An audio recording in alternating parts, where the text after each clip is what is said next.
California. This is Bloomberg Studio 1.0 with Alphabet CEO Sundar Pichai.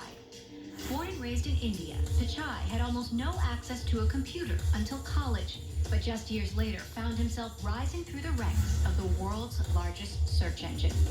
In 2015, it was Pichai that Google co-founders Larry Page and Sergey Brin chose to run Google and later Alphabet. Now valued at more than $2 trillion, it's one of the most powerful companies on the planet. Sundar, it's great to be with you today. Thanks for doing this. Great to be here in person. Google just hit a $2 trillion market cap. Alphabet, I should say. Where is the next $1 trillion going to come from?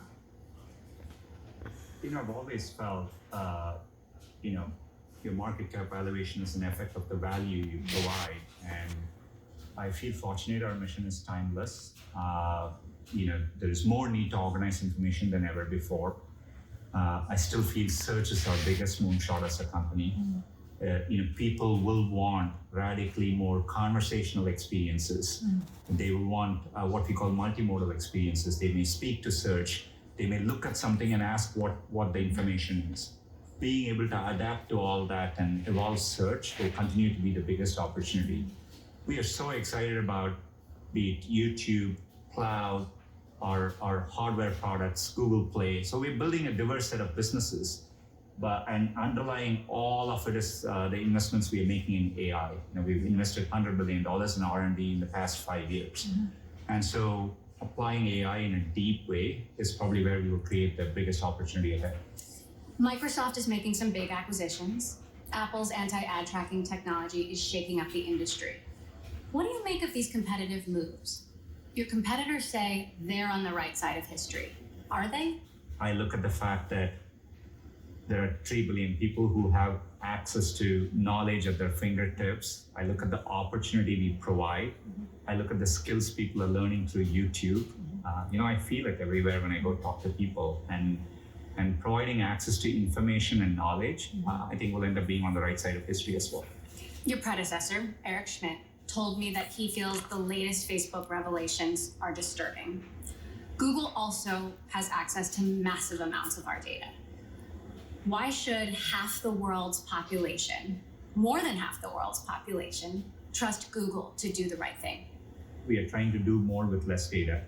One of the biggest changes we made was making auto-delete the default setting for new users signing in, and now over 2 billion users have their data continuously being deleted.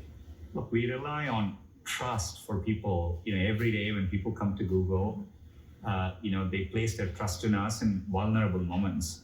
Maybe a health issue on which they are trying to understand. There's no more important responsibility we have than doing right by that trust. When we provide Gmail to journalists and realize that their accounts may be under attack by an authoritarian government, that's what motivates us to make sure, be it privacy, be it security, be it trust, we are doing the right thing. Over time, regulation will have an important role to play here. I think privacy regulation is important. In areas like AI, regulation will be important. And so I think those will be part of the answers as well.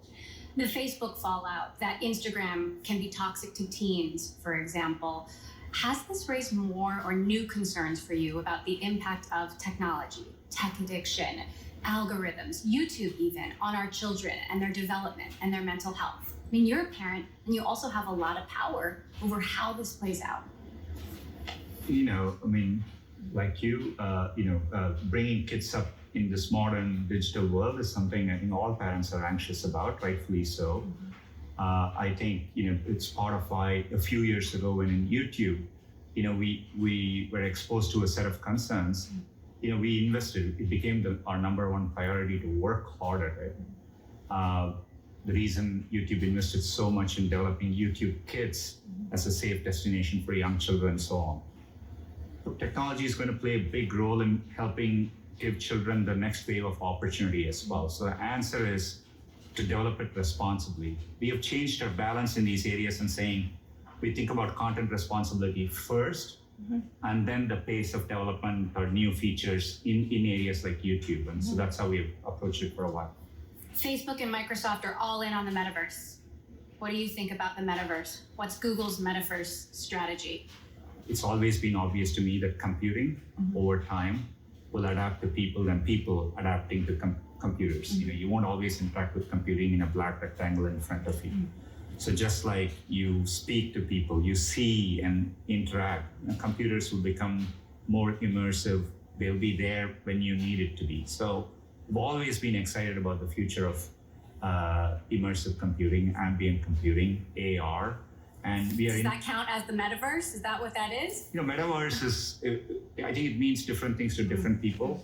The way I think about it is evolving computing in an immersive way with augmented reality. As part of that, there will be many experiences, some of which will be immersive, interactive virtual worlds, you know, which is the metaverse concept. And, you know, but I think this doesn't belong to any company, right? I mean, this is the evolution of internet and, you know, the web, the internet, all of it will continue to evolve.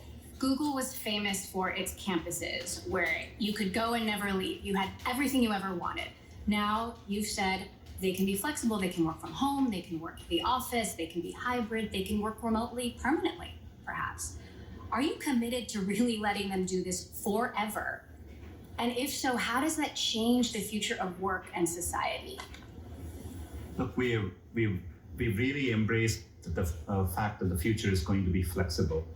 At Google, we've always tried to give, agency to our employees. But we do realize the importance of bringing people together, the creativity, community, and collaboration that comes with it. So the balance we are striking is this notion of 3-2. But we are giving the strength of our company is we have more locations than most of the companies. So we're giving people choice to move anywhere in the world. 4 weeks they can work from anywhere. We're going to accommodate 20% of our workforce to be remote over time. So we're going to embrace that flexibility and Forever? forever, yeah. And we're committed to it. Through it all, it forces us to design better products. And since people use Google Workspace to run their companies, I think it gives us a chance to innovate and bring all that out. I think there is so much value in giving people more flexibility between their personal and professional lives. And I think it will lead to people being happier. And I think companies can be successful in that model. And so we are trying to get the best of both worlds, but embrace the flexibility and see where we go. How confident are you that when you look back, you'll be able to say Google did enough to help save the world? We are putting so much energy and resource into it. Southern New Hampshire University